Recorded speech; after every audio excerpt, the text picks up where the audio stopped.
I bought that house in secret because I knew exactly what my family would do if they found out. Yet, pulling up the driveway one evening, I saw my mother standing inside my living room, leading a tour for my brother's wife as if she owned the place. Through the glass, I heard her say the master bedroom was perfect for them. In that moment, I realized they did not just want the property, they intended to seize control of my entire life. My name is Gracie Townsend, and for the last 34 years of my life, I have been the family bank account disguised as a daughter. I learned early on that in the Townsend household, boundaries were just suggestions and personal property was a foreign concept. If I bought a car, it was the family shuttle. If I rented an apartment, it was the crash pad for whatever cousin was currently between jobs. That was why, when I finally signed the closing papers on the mid-century modern property in Cedar Ridge Heights, I did not post it on social media. I did not call my mother. I did not text my brother. I told absolutely no one. The house was my sanctuary, a structure of glass and redwood that sat perched on a hill, overlooking the valley. It had cost me nearly every cent of my savings, accumulated over 10 years of 60-hour work weeks at Northline Civic Studio. It represented the first thing I owned that was 100% mine, or so I thought. It was a Tuesday evening, just past 7 o'clock, when I navigated the winding curves of Cedar Ridge. My body was aching from a day spent arguing over structural engineering permits, and all I wanted was to pour a glass of wine and sit in the silence of my empty living room. But as my headlights swept across the driveway, my stomach dropped as if I had driven off a cliff. The house was glowing. Every single light on the main floor was blazing. I slammed on the brakes, killing the engine before I even reached the garage. My initial thought was a break-in. I reached for my phone to dial 911, my thumb hovering over the emergency button. But then I saw the silhouette in the large picture window. It was not a burglar in a ski mask. It was a woman in a floral blouse, gesturing wildly with a glass of wine in her hand. I knew that silhouette. I knew the aggressive way she moved her hands when she was dictating orders. I sat in the dark car, my heart hammering against my ribs like a trapped bird. It was my mother, Diane. I did not understand. I had the only set of keys. The closing had been finalized 3 days ago. Unless the real estate agent had made a mistake, there was no way she should be inside. But she was not alone. Another figure joined her at the window, followed by a third holding up a smartphone. I slipped out of my car, closing the door softly so it would not latch and make a sound. The design of the house, with its expansive floor-to-ceiling windows, was meant to bring the outdoors in. Tonight, it served as a terrifyingly clear cinema screen for my own betrayal. I crept up the driveway, sticking to the shadows of the large oak trees, until I was close enough to see the expressions on their faces. It was Diane, my sister-in-law Kelsey, and my mother's best friend, Marla. They looked comfortable, terrifyingly comfortable. Diane was holding a yellow metal measuring tape, extending it across the width of the sliding glass doors. Kelsey was walking around the kitchen island, running her hand over the quartz countertop with a critical sneer. Marla was panning her phone around the room, undoubtedly recording a video for her story feed. I pulled out my phone. I had installed a security system the day I moved in, complete with internal cameras and audio recording, mostly to keep an eye on the contractors I planned to hire next month. I opened the app, my fingers trembling in the cold night air. The feed loaded, and the audio cut in through my earbuds. The voice was crisp and clear. "The light in here is decent," Diane was saying, snapping the tape measure back into its casing. "But these curtains have to go. They are too gloomy. Evan needs something brighter. He has been depressed enough lately." I felt the blood drain from my face. Evan, my older brother, the golden boy who had never held a job for longer than 6 months without a family bailout.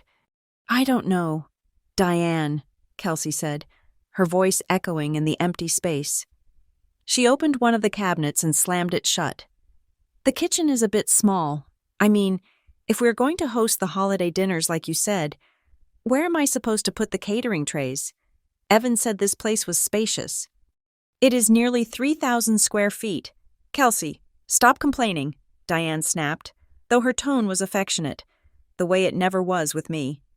It is a steal for what we are paying. Well, for what is being paid. Is Gracie okay with us changing the paint?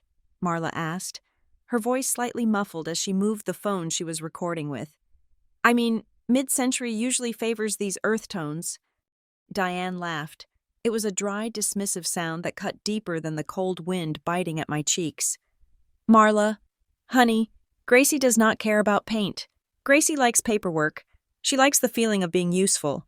Putting the house in her name was just a technicality to get the better interest rate since her credit score is pristine. She knows this is for the family. She knows Evan needs a fresh start after that business with the crypto venture went south. I stood frozen in the mulch of my flower bed. A technicality? They thought my ownership was a technicality? I just hope she doesn't plan on coming over all the time, Kelsey said, leaning her hip against the island. My island. You know how she gets. Always hovering, checking if we used a coaster. It stresses Evan out. He needs this place to be his kingdom, you know? To rebuild his confidence. She won't, Diane promised, waving her hand as if swatting away a fly. I will tell her to give us some space while you two settle in. She can stay at her apartment for a few more months until the lease is up. By then, you will be fully established here. I watched as Marla pointed her phone at the fireplace. So, when is the move-in date? Next weekend, Diane announced. I have the movers booked for Saturday morning. Gracie is working overtime, so she won't even need to be here to unlock the door. I made a copy of the key she left in her drawer at my house. The revelation hit me with the force of a physical blow. I had visited my parents last week for a brief dinner. I had left my purse in the hallway while I helped with the dishes. She must have gone through my bag, found the key ring, and driven to a hardware store while I was scrubbing her pots and pans. The level of premeditation was sickening. They were not just visiting, they were seizing the asset. I watched on the screen as Diane walked over to the spot where I had envisioned placing my reading chair. She stood there, hands on her hips, surveying the room like a general who had just conquered new territory. This is going to be good for us, Diane said. Evan deserves this. He has had such a hard run of bad luck. And Gracie? Marla asked. Gracie is strong, Diane said, dismissing my entire existence with 3 words. She can handle the mortgage. She has that big corporate job. It is the least she can do. I wanted to scream. I wanted to storm in there and demand they get out. I wanted to throw the deed in their faces, but I stopped myself. If I went in there now, it would be a screaming match. Diane would cry. She would clutch her chest and talk about her blood pressure. Kelsey would accuse me of hating my brother. They would gaslight me until I was the one apologizing for being selfish. No, I needed more than a confrontation. I needed leverage. I pressed the record button on the app interface, ensuring the entire conversation was saved to the cloud. I zoomed in on Diane holding the key, the stolen key. I took screenshots of Kelsey making plans to tear out the fixtures I had spent months selecting. I documented every second of their intrusion.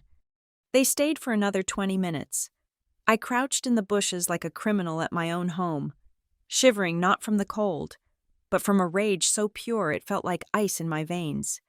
Finally, the lights began to flick off one by one.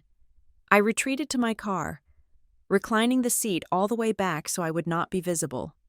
It is perfect, Diane. Thank you, I heard Kelsey say as they walked out the front door.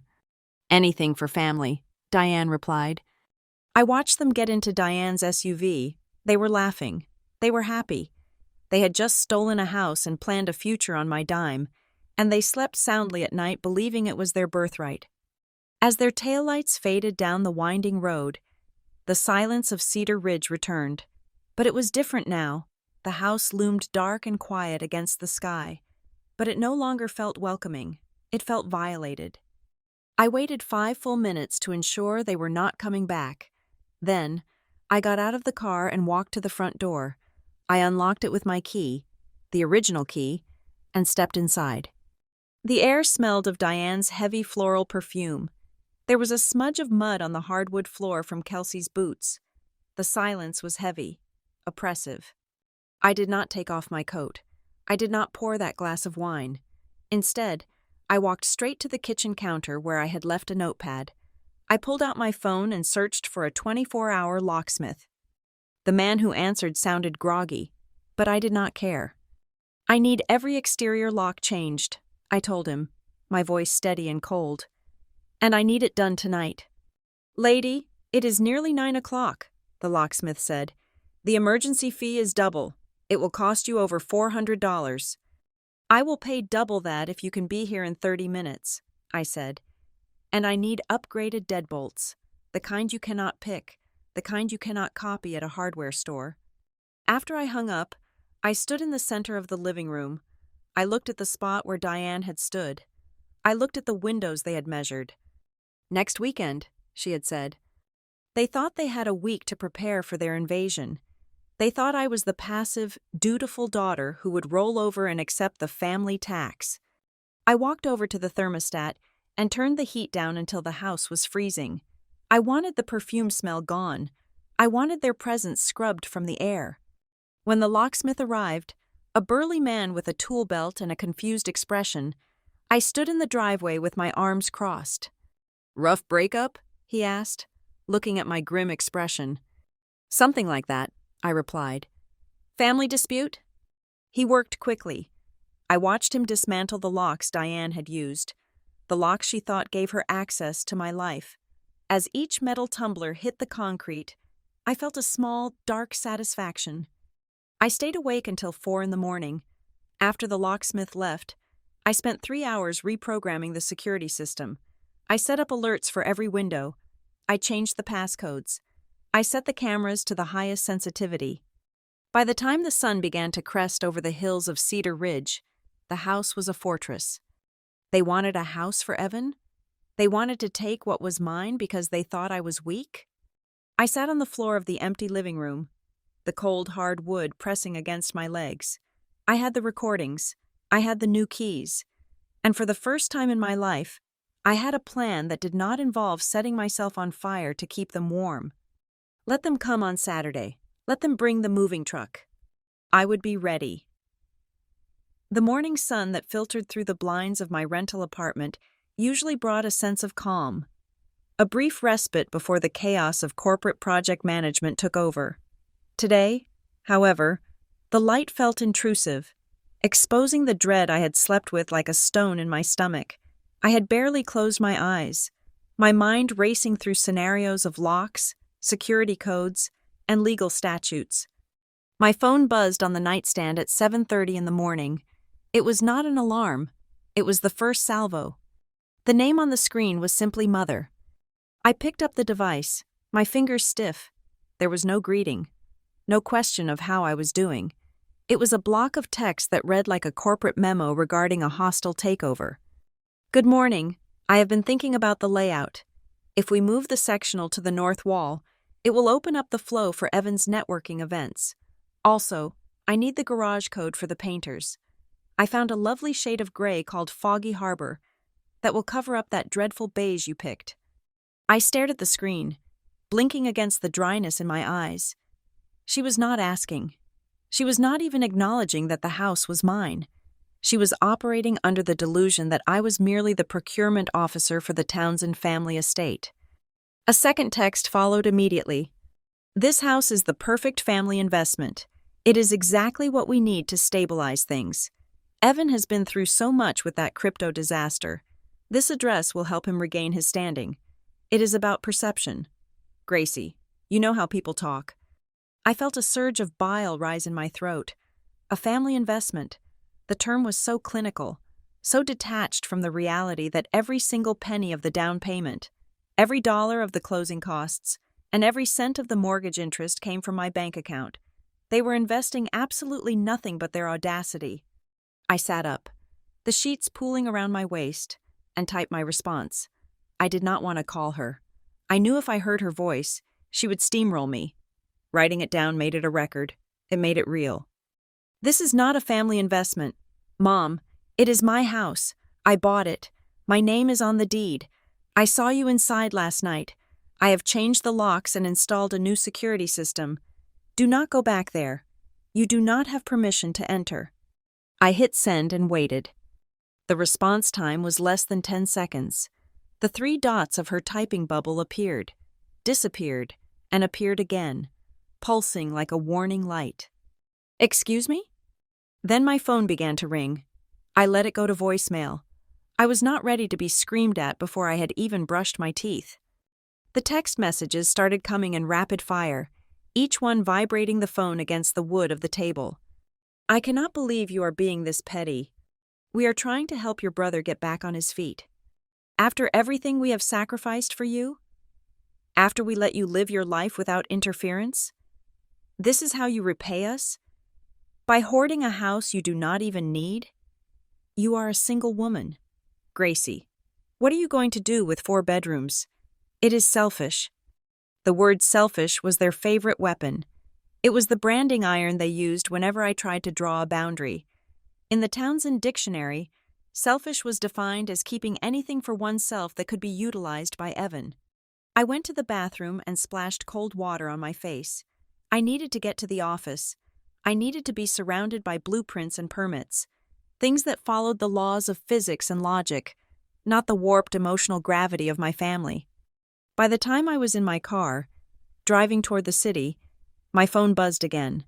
This time, the display read, Evan. I debated ignoring it, but silence would only be interpreted as weakness. I connected the call to the Bluetooth system in my sedan. Gracie. Evan's voice filled the car. He sounded calm, almost bored. It was the voice of a man who was used to things working out in his favor because he had never been told no in his entire life. Mom is hysterical. She says you locked her out. I did, I said, keeping my eyes on the highway traffic.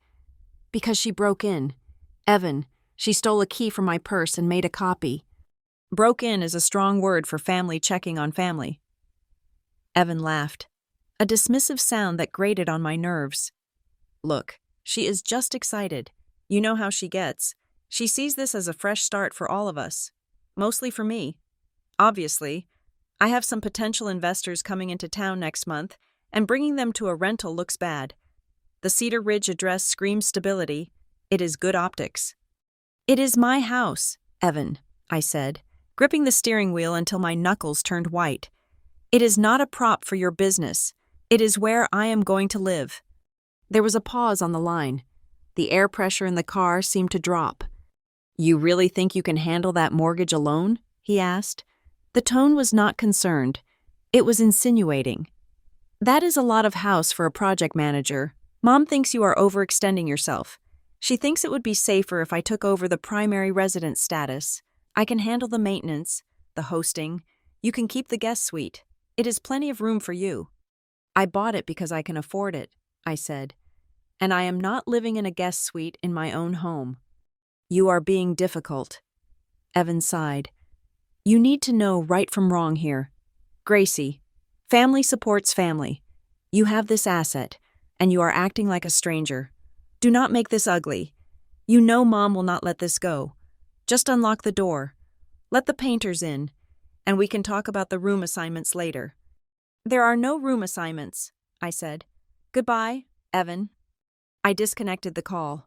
My heart was pounding, not from fear, but from the sheer disbelief at their coordinated delusion. They were not hearing me. They were simply waiting for me to stop throwing a tantrum and get with the program. I arrived at work, but my focus was shattered. I sat at my desk, staring at a spreadsheet of lumber costs, when a notification popped up on my personal laptop. It was a direct message from Kelsey, my sister-in-law. Kelsey always played the role of the peacemaker. She was the one who whispered apologies while handing you a knife to stab yourself with. Hey, Gracie, the message read. I just got off the phone with Diane. She is in tears. Look, I know she can be overbearing, and I told her she should have asked before measuring the windows. But you have to understand the pressure we are under. Evan is really fragile right now. If he does not project success, he is going to spiral again. We are family. We are supposed to be a team. I did not reply. She continued typing. People are going to talk if you kick your own brother out on the street. Gracie, the extended family is already asking why Diane is so upset. I would hate for everyone to think you are the one causing drama. Just think about it. Is a house really worth losing everyone? We just want what is best for the family name. Let's not make this a war.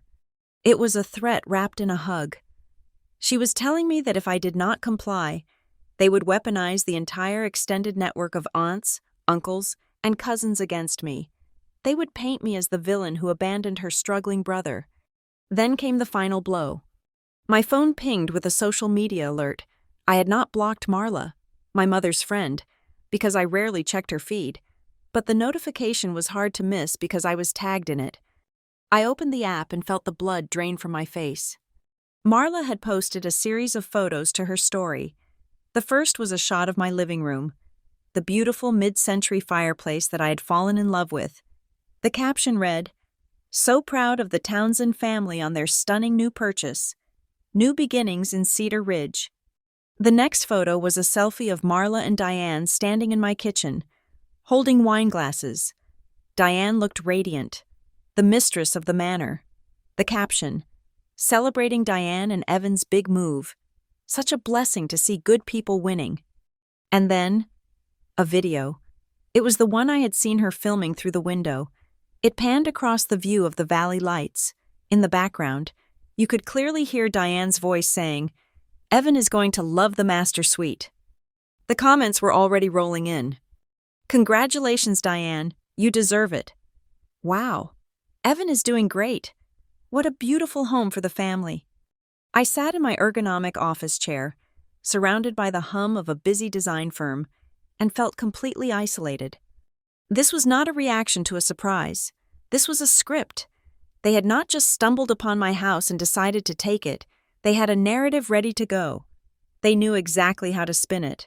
They were establishing public ownership before they had even moved a box. By tagging me, they were forcing me to either publicly shame my mother, making me look like a monster, or silently accept the lie. They were building a reality where the house belonged to the Townsend legacy, and I was just the silent financier. I looked at the photos again. I looked at the timestamp. They had posted these after I sent the text to my mother, after I told them to stay out. They were daring me. They were betting everything on the fact that Gracie Townsend, the quiet girl who always fixed the spreadsheets and cleaned up the messes, would not have the stomach for a public fight. They thought the text messages and the social pressure would break me. They thought I would call them back, apologizing, handing over the new codes to the smart locks. I closed my laptop. I placed my phone face down on the desk. "You want a war?" I whispered to the empty air of my cubicle. I picked up the office landline and dialed a number I had saved years ago but never used. It was the number for Calvin Rowe, a real estate attorney known for being as cold and unyielding as the concrete foundations I worked with every day. "Northline Civic Studio. Gracie Townsend speaking," I said when the receptionist answered, my voice steady, stripped of all emotion. "I need to speak with Mr. Rowe immediately. It concerns a property dispute, and tell him I am ready to pay the retainer in full, today." They wanted to play games with public perception. They wanted to talk about rights and investments. I was done playing daughter. It was time to play landlord. Sitting in the sterile waiting room of Calvin Rowe's law office, staring at a generic painting of a lighthouse amidst a storm, I finally had a moment to breathe, but with the oxygen came the memories, flooding in like a broken dam. To understand why I had gone to such extreme lengths, why I had hired a locksmith at midnight, why I had installed military-grade security cameras, and why I was currently preparing to sue my own mother, you have to understand the mythology of Evan Townsend. In the Townsend family gospel, Evan was the sun, and the rest of us were merely planets hoping to catch a bit of his reflected warmth. From the time we were children, the narrative was set in stone. Evan was the visionary, I was the worker bee. When Evan was 7, he decided he wanted to build a rocket ship in the backyard. My father bought him $300 worth of lumber and scrap metal. When the rocket inevitably collapsed, because Evan had no interest in the physics of structural integrity, my parents applauded his imagination. They said he was too advanced for simple carpentry. I was 5 at the time. I asked for a coloring book. I was told to wait until payday because they had spent the discretionary budget on the rocket. That dynamic never shifted. It only became more expensive. I remembered the summer I turned 22.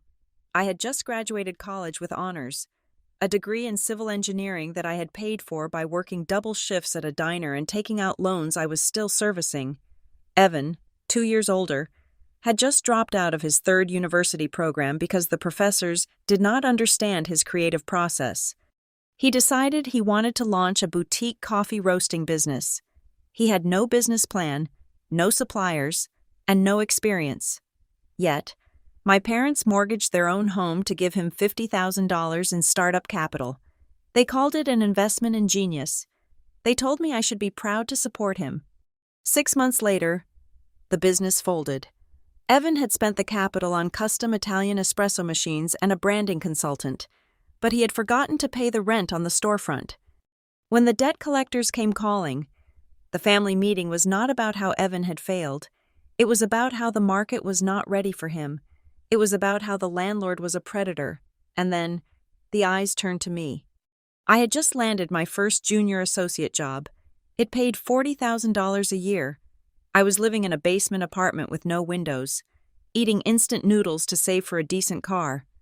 "Gracie," my mother had said, clutching Evan's hand as if he were a war hero and not a man who had just torched their retirement fund. "Your brother is in a bind. The creditors are threatening a lawsuit. If you could just co-sign this consolidation loan, it would give him breathing room. You have the steady income. The bank trusts you." I said yes. Of course I said yes. I was 22, and I wanted them to look at me with the same adoration they looked at him. I wanted to be the hero. I paid off that loan for 5 years. Evan never contributed a dime. He moved on to his next big thing, a drone photography service, then a craft beer label, and finally the cryptocurrency disaster that was currently threatening to swallow my new house. That was the pattern. If I made money, it was our money. If Evan lost money, it was a tragedy that we had to solve. I spent 12 years at Northline Civic Studio climbing the ladder from junior drafter to senior project manager. My job was not glamorous. It involved arguing with city councils about zoning laws, inspecting concrete pours in freezing rain, and staring at spreadsheets until my vision blurred. It was unsexy, grueling work. But it paid well. Around my 28th birthday, I realized that if I did not build a wall around my finances, I would drown alongside them. The Evan tax was becoming unsustainable. Every time I got a bonus, the transmission on Evan's car would blow out. Every time I got a raise, my mother would suddenly need help with a medical bill because she had given her savings to Evan for a down payment on a condo he eventually lost. So I went underground. I opened a separate bank account at a credit union 3 towns over. I opted out of paper statements. I set up a direct deposit that siphoned off 30% of my paycheck before it ever hit my main account. To my family, I became the struggling daughter. I complained about rent increases. I drove a 10-year-old sedan with a dent in the bumper that I refused to fix. I wore clothes from thrift stores when I visited them. I told them Northline had cut bonuses this year. I told them inflation was killing me. I learned to lie with the same ease that Evan learned to ask for money. It was exhausting. Living 2 lives takes a toll on your soul. I would sit in meetings negotiating multi-million-dollar contracts for municipal parks, wielding genuine authority and respect. And then I would go to Sunday dinner and listen to my father lecture me on how I needed to be more frugal so I could help the family more. "Look at Evan," my father would say, oblivious to the irony. "He takes big risks. He swings for the fences. You play it too safe, Gracie. That is why you are always just getting by." I would bite my tongue until I tasted blood. I was not just getting by. I was amassing a war chest. Every dollar in that secret account was a brick in a wall I was building between me and them. I watched the balance grow. 10,000, 50,000, 100,000. I did not just want a house. I wanted a fortress. I wanted a place that had no memory of Evan's failures. When I found the house in Cedar Ridge Heights, it felt like fate. It was a mid-century modern build, all clean lines and floor-to-ceiling glass. It was distinct, sharp, and unapologetic. It needed work, but it was honest work. The foundation was solid. The bones were good. It just needed someone to clear away the overgrowth and let it breathe. It was exactly how I felt about myself. I put in the offer the same day I saw it. I paid the down payment from the secret account. I signed the papers with a shaking hand, terrified that at any moment, my mother would burst through the doors of the title company and demand I sign the deed over to the family trust. I remembered the day the keys were placed in my hand. The realtor, a kind woman named Sarah, who knew nothing of my double life, had smiled and said, "Welcome home, Gracie. You earned this." I had sat in the empty living room that first night, weeping, not tears of joy, but tears of relief. For the first time in 34 years, I had a space where I did not have to hide. I could buy a nice couch without explaining why I hadn't given the money to Evan. I could paint the walls whatever color I wanted without a committee meeting about Evan's aesthetic preferences. Or so I had thought. The image of Diane standing in that very living room, measuring the windows for curtains I did not choose, shattered that peace. It proved that my physical distance meant nothing to them. They did not see me as a separate entity. They saw me as an extension of themselves, a limb that had temporarily wandered off, but could be recalled to service the body whenever necessary. The most painful part was not the theft of the key. It was the casual entitlement of it all. They did not hate me. If they hated me, it would be easier. They simply did not respect me as a human being with autonomy. To them, I was a resource. I was the soil, and Evan was the flower. I existed only to provide nutrients for his blooming. I thought about the crypto disaster Diane had mentioned in her texts. I knew the details, even though I had pretended not to. Evan had convinced 3 of his college friends and our elderly aunt to invest in a proprietary coin exchange. It had been a rug pull scheme, though Evan swore he was a victim too. He had lost nearly $200,000 of other people's money. He was facing social ruin. He needed a win. He needed a symbol of stability to convince new investors that he was still the visionary they remembered. My house was that symbol. They planned to move him in, stage the photos, host the dinners, and use my creditworthiness as a shield. They would tell the world that Evan Townsend had bought a luxury estate in Cedar Ridge. I would be relegated to the shadows, perhaps allowed to live in the guest room if I kept my mouth shut and paid the electric bill. And when he inevitably got bored, or when the money ran out again, or when he decided to liquidate the asset to fund a startup for electric jet skis, they would force me to sell. They would guilt me into signing. They would say, "It is for the family. Gracie, don't be selfish." I looked down at my hands. They were calloused from gripping steering wheels and drafting pencils. They were the hands of someone who built things. Evan had soft hands. He had hands that only knew how to take. The door to the inner office opened. A paralegal stepped out. "Ms. Townsend, Mr. Rowe is ready for you now." I stood up. I smoothed the wrinkles in my blazer. The secret was out. The years of hiding were over. I was done being the soil. I was done being the safety net. I had spent my entire life saving for a home. But I realized now that I was not just buying property, I was buying my freedom. And the price of freedom was going to be total war. I walked toward the office door, leaving the terrified little girl who just wanted her parents' approval back in the waiting room. She could not help me anymore. The woman walking into the lion's den was the project manager from Northline, and she knew exactly how to demolish a structure that was no longer sound. Calvin Rowe was a man who looked like he had been carved out of the same mahogany that made up his massive desk. He did not offer me coffee. He did not ask about my day. He simply extended a hand, took the folder I had prepared, and began to read. The silence in the office was absolute.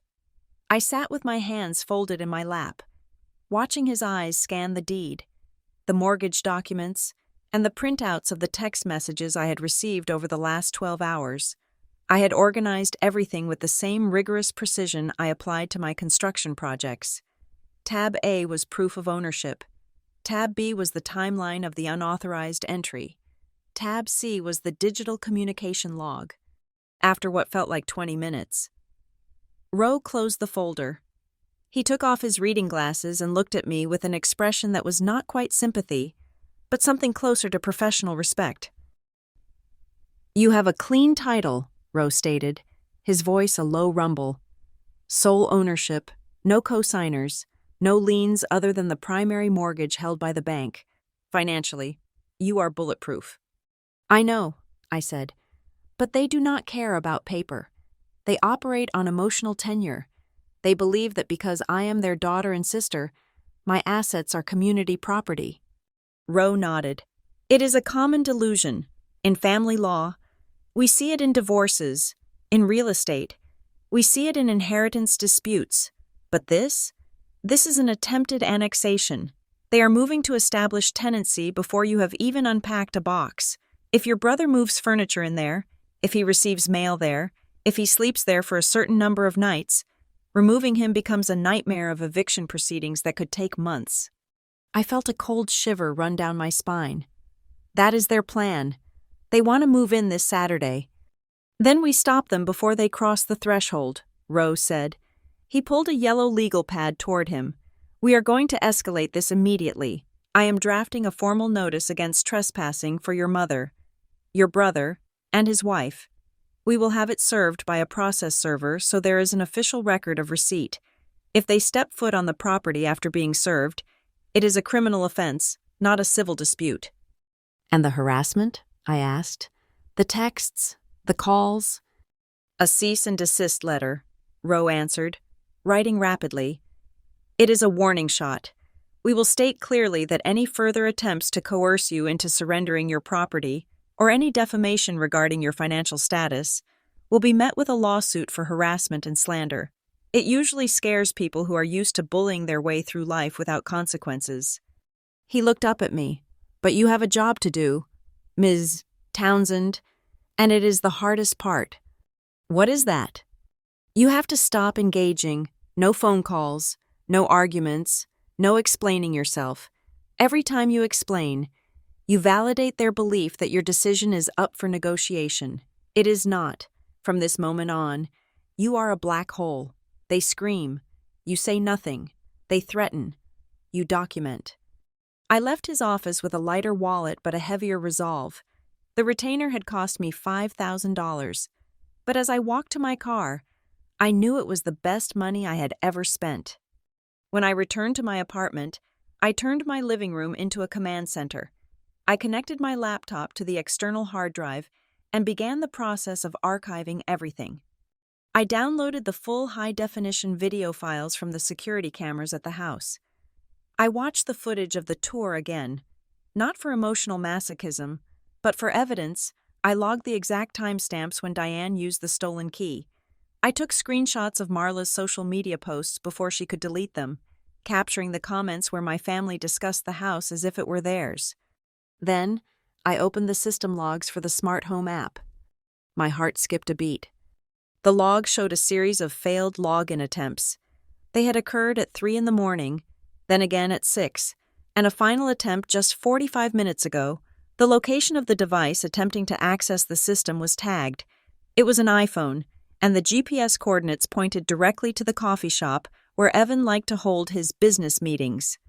He was trying to get into the camera system. He must have realized I had changed the codes, or perhaps Diane had tried to use the app on her phone, which I had foolishly shared with her years ago for my apartment, and found herself locked out. Evan was trying to brute force the password. He was likely trying to delete the footage of their entry, or worse, disable the alarms for Saturday. I took a screenshot of the unauthorized access attempts. This was proof of malicious intent. This was not a misunderstanding. This was cyber trespassing. I opened my email client. It was time to drop the curtain. I composed a single message. I added Diane, Evan, and Kelsey to the recipient list. I blind copied Calvin Rowe so he would have immediate proof of my compliance with his instructions. Subject: Communication Protocol regarding 4500 Cedar Ridge Drive. Effective immediately. I am ceasing all verbal communication regarding my property. Do not call me. Do not text me. Do not come to my apartment or my place of employment. The property at Cedar Ridge Drive is my sole residence. No other individuals have permission to enter, reside in, or store personal items on the premises. The locks have been changed. The security codes have been reset. Any attempt to bypass these security measures will be logged and forwarded to my legal counsel. If you have any legitimate questions regarding this matter, you may send them via email. I will not respond to personal attacks or demands. Gracie. I hit send. The reaction was almost instantaneous. My phone, which I had set to Do Not Disturb, lit up.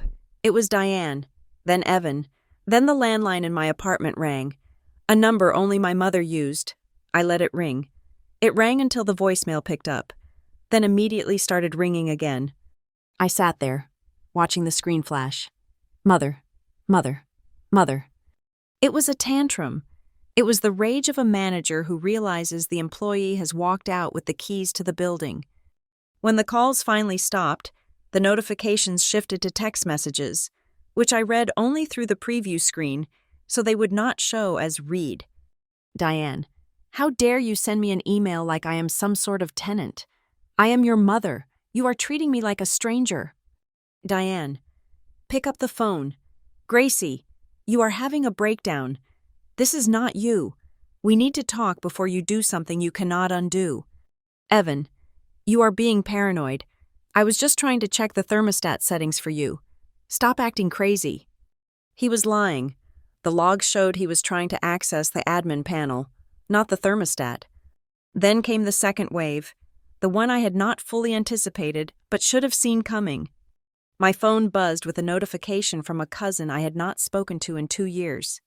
Hey Gracie, just saw Kelsey's post. Are you okay?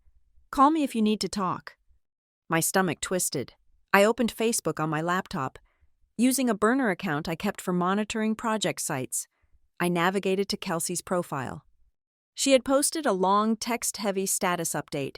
It was a masterpiece of passive-aggressive concern trolling. Asking for prayers for our family today. It is so heartbreaking when someone you love is going through a mental health crisis and pushes everyone away. We are just trying to help. But sometimes people get so paranoid they cannot tell who their real friends are. We are worried about Gracie and her sudden, erratic behavior. If anyone sees her, please be kind. She is not herself right now. Family first, mental health matters. I stared at the screen, my mouth dry. They were pivoting. They realized they could not bully me into submission with anger. So they were going to discredit my sanity. They were planting the seed that I was unstable. Erratic behavior was code for she is asserting her rights. Paranoid was code for she caught us stealing. If I responded, if I commented on the post and called her a liar, I would look defensive. I would look exactly like the erratic person she was describing. It was a trap. They wanted me to engage publicly so they could point at my anger and say, "See? We told you she was cracking up." I closed the laptop lid. My hands were shaking, but not from fear. They were shaking from the adrenaline of restraint. I picked up my phone and opened the settings. I blocked Kelsey's number. I blocked Diane's number. I blocked Evan's number.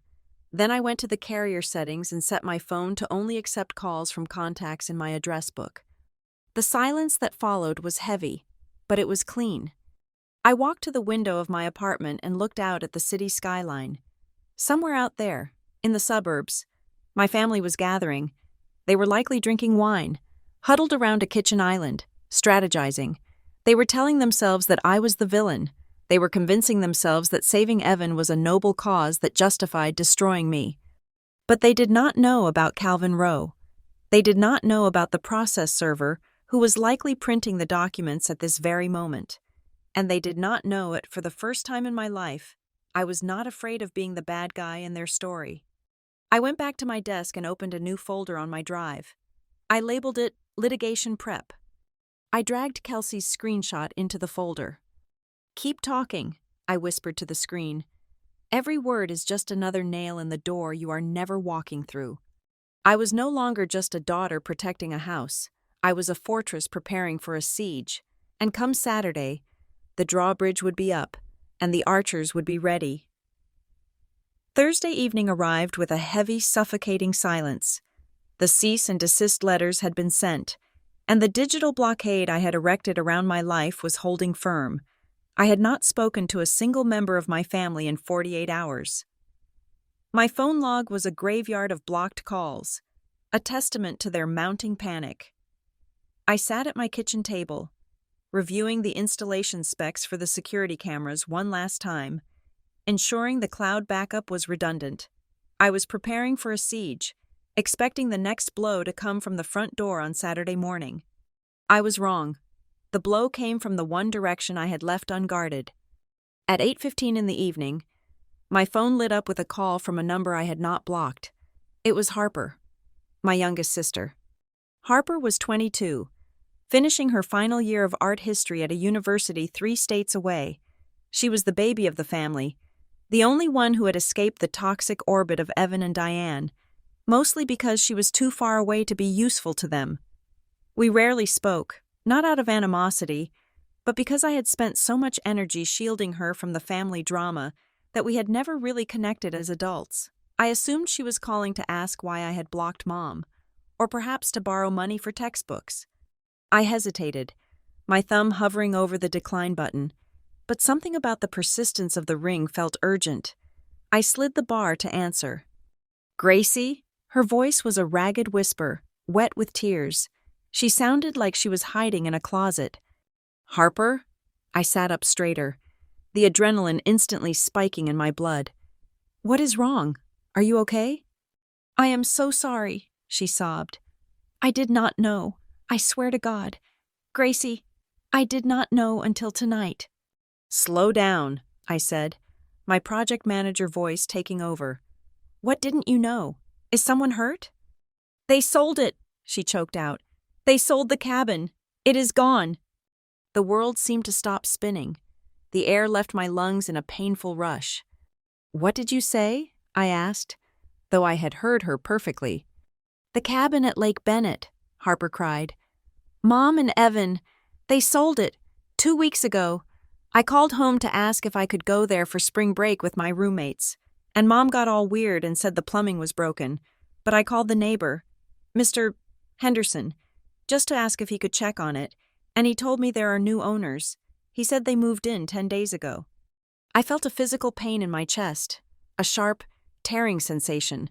The cabin was not just a piece of property.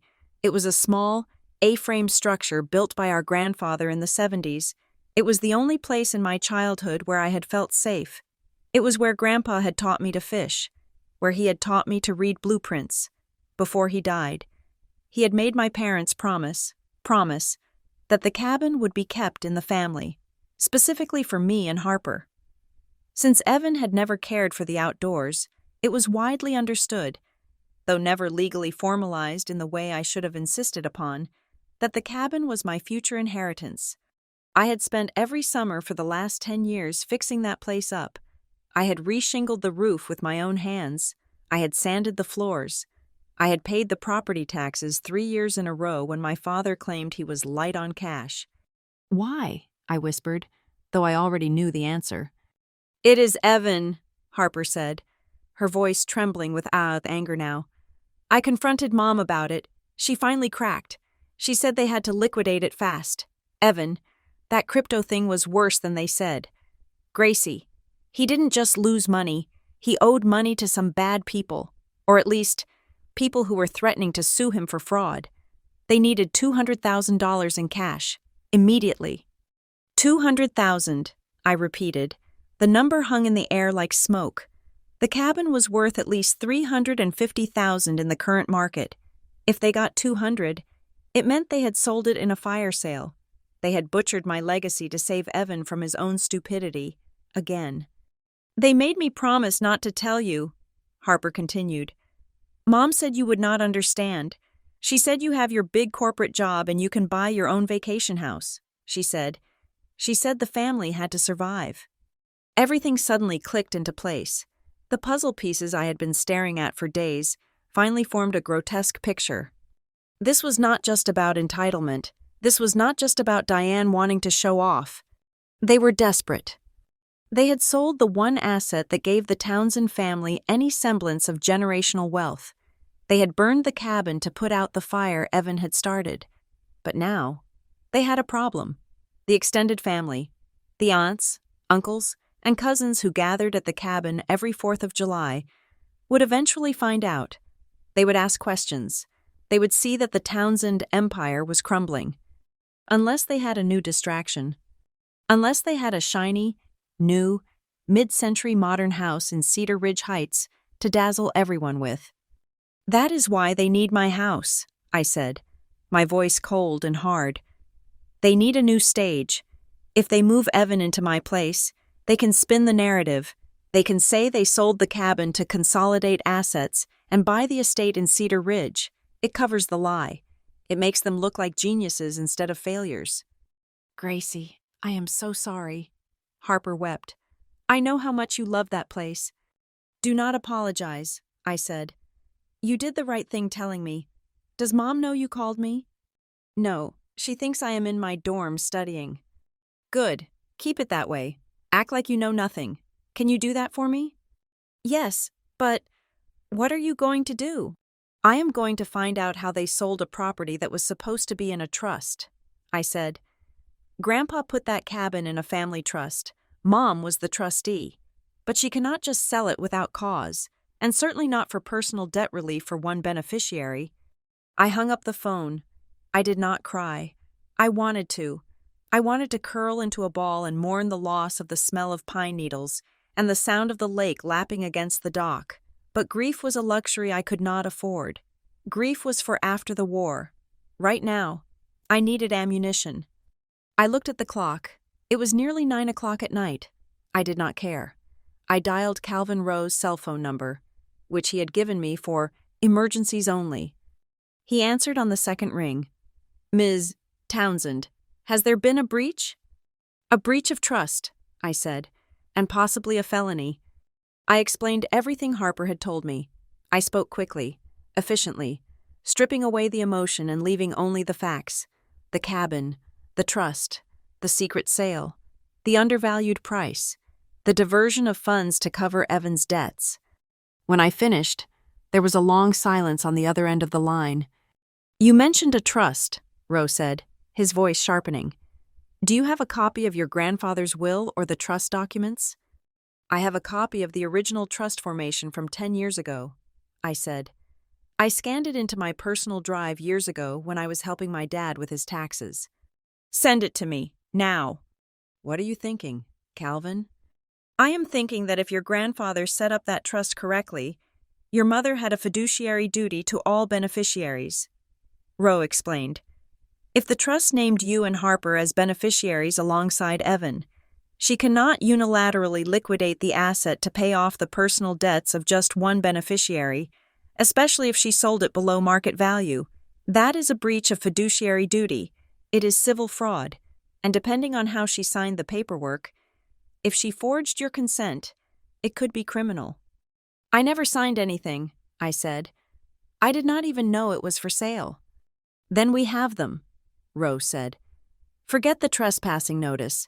That is child's play now. If they sold that cabin illegally, we can freeze their assets. We can sue for the restoration of the trust's value.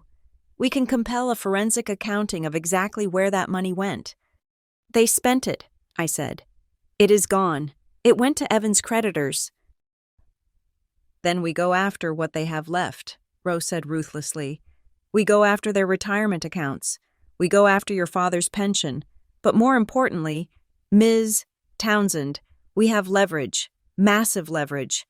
If this goes to court, your mother could be facing jail time for mishandling trust funds. Do you understand what that means?"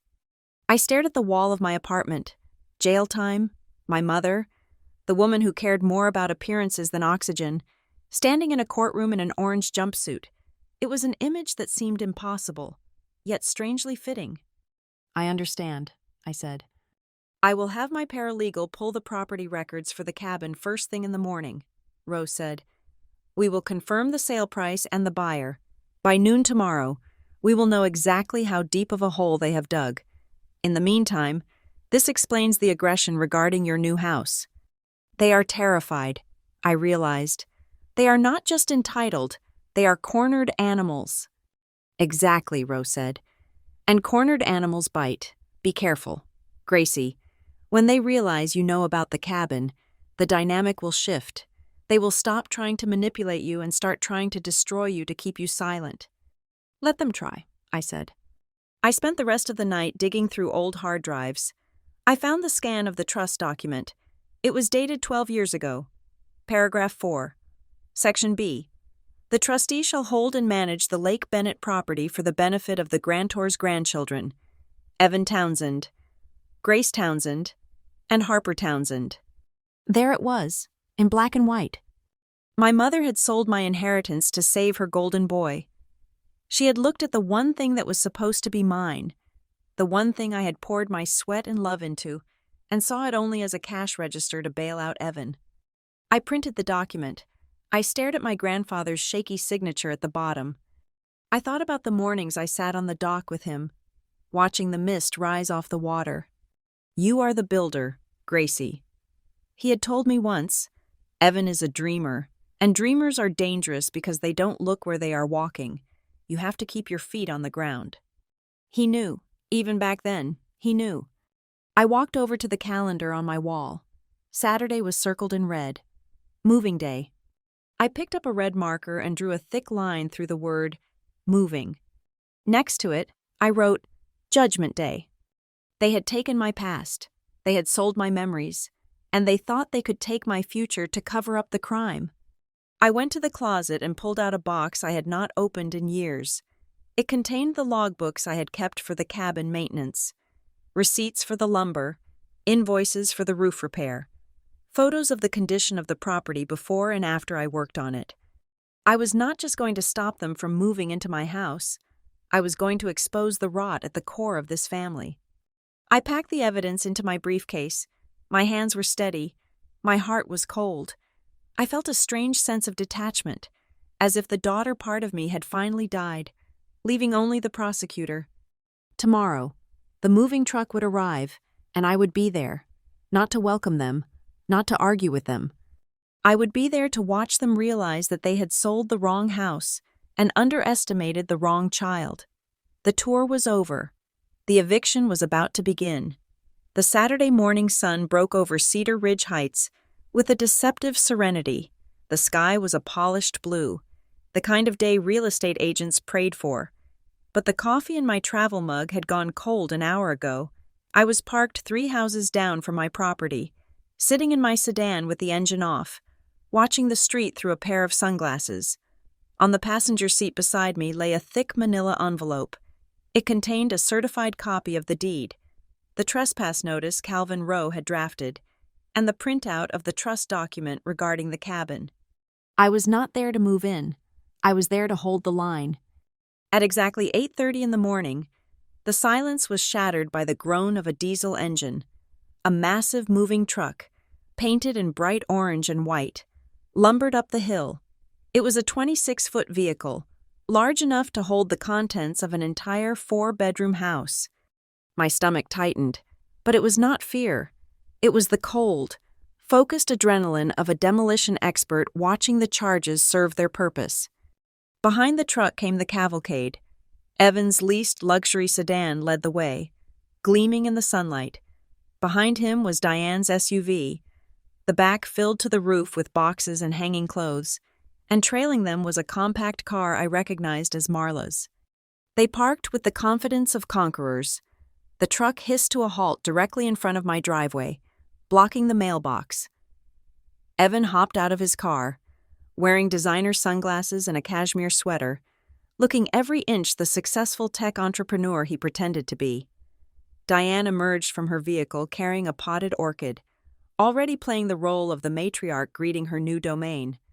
I watched as Evan walked up the driveway to the front door. He punched a code into the smart lock keypad. Nothing happened. He punched it again, harder this time. I could see his shoulders tense. He tried a third time, then rattled the handle. He turned back to Diane, throwing his hands up in a gesture of confusion. Diane marched up the steps, setting the orchid down on the porch, and began digging through her purse, presumably for the key she had stolen and copied. She shoved the key into the deadbolt. It did not turn. That was my cue. I started my engine and drove slowly up the street. Pulling in directly behind the moving truck, effectively boxing them in. I stepped out of the car, clutching the manila envelope against my chest. "The locks have been changed," I said, my voice projecting clearly in the crisp morning air. "And the code has been deactivated." The three of them spun around. Marla, who had been hovering near the flower beds with her phone raised, immediately swiveled her camera toward me. "Gracie!" Diane exclaimed. She did not look guilty. She looked annoyed, like I was a caterer who had arrived late. "What is this nonsense? We have movers on the clock. Do you know how much they charge? It is $200 an hour." "I do not care if they charge $2,000 an hour," I said, walking to the edge of the property line but not crossing it yet. "They are not moving anything into this house." Evan stomped down the driveway, removing his sunglasses. His face was flushed with a mix of embarrassment and rage. "You are making a scene. Gracie, unlock the door. We can talk about your little power trip later. But right now, I have a schedule to keep." "This is not a power trip. Evan, it is a legal boundary," I replied, keeping my tone flat. "This is my house. You do not live here. You are not on the title. You are trespassing." "Trespassing?" Evan laughed, a sharp barking sound. "I am your brother. You cannot trespass family." "Actually, you can," I said, "especially when that family tries to occupy a property they do not own." The driver of the moving truck, a burly man with a clipboard, walked over to us. He looked between Evan and me, sensing the volatility of the situation. "Look, folks," the driver said, "I need a signature to start unloading. Who is the homeowner?" "I am," Evan said quickly. "I am handling the logistics." "I am," I said simultaneously, holding up the deed. "And I did not hire you." The driver looked at Evan. "You said you were the owner when you booked us, buddy." "It is a family trust situation," Evan lied smoothly, though a bead of sweat was forming on his temple. "She is just the trustee. I am the beneficiary. Just start getting the ramps down. We will sort this out." "Do not touch that ramp," I warned the driver. "If you move one item into this house, I will sue your company for aiding and abetting an illegal occupation. I am the sole owner. This man has zero legal claim to this property." Diane rushed forward, her face contorted with that familiar mix of victimhood and aggression. "Gracie, stop this. Marla is filming. Do you want everyone to see you treating your family like this? After everything we have done for you? We are trying to help you." "Help me?" I looked at her, really looked at her. "Like you helped me with the cabin at Lake Bennett?" The color drained from Diane's face so fast, it looked like she had been slapped. Her mouth opened, but no sound came out. Evan froze, his eyes darting to Marla, then back to me. "I know," I said softly. "I know you sold it. I know you stole my inheritance to pay for his mistakes. Again." That is complicated," Diane stammered, her voice dropping an octave. "You do not understand the finances, Gracie." "I understand theft," I said. "And because I know what you are capable of, I took precautions." I pulled my phone from my pocket and dialed 911. I had already entered the number. I just had to press send. "What are you doing?" Evan demanded, stepping toward me. "Calling the police," I said, holding the phone up. "I have a stranger trying to break into my home." "You wouldn't," Kelsey whispered. She had been standing by the car, quiet until now, but seeing the phone made her step forward. "Gracie, think about the neighbors. Think about Evan's reputation." "His reputation is not my responsibility," I said into the receiver. "Yes. Hello? I need an officer at 4500 Cedar Ridge Drive immediately. I have a trespassing situation and a potential breach of peace. Yes, I am the homeowner." The next 10 minutes were the longest of my life. The movers retreated to the cab of their truck to smoke cigarettes, clearly deciding they were not getting paid enough for this drama. Evan paced in circles at the bottom of the driveway, furiously texting someone, probably his lawyer, or maybe the investors he was trying to impress. Diane stood by her orchid, looking like a statue of misery, while Marla, to her credit, had finally stopped filming and looked like she wanted to disappear into the hedges. Neighbors began to emerge. The elderly couple from across the street came out to water their lawn, though they were clearly just watching the show. A jogger stopped at the corner, pretending to tie his shoe. When the squad car rolled up the street, the silence broke. 2 officers stepped out, looking weary but professional. "Who called it in?" the older officer asked. "I did," I said, stepping forward. "My name is Gracie Townsend. I own this property." "She is hysterical," Evan interjected, putting on his best reasonable guy voice. "Officer, this is a family misunderstanding. My sister is having a bit of a breakdown. We were just moving in to help her manage the property." The officer looked at Evan, then at me.